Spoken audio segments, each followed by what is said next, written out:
పొరుగు దిష్టి తీయవమ్మ సిరిగోదారి ఏ పాడు కళ్ళు పడకుండా వీళ్ళిద్దరు కలిసి ఉండాలి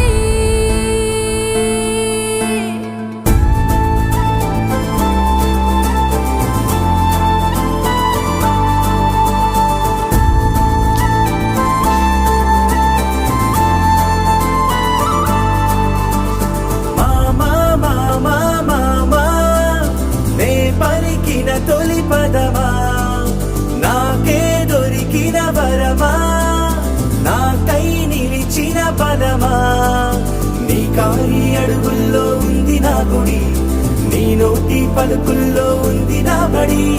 పుడుతూనే నీ ఒడిలో పాపనై పడి నీ పేరై మోగింది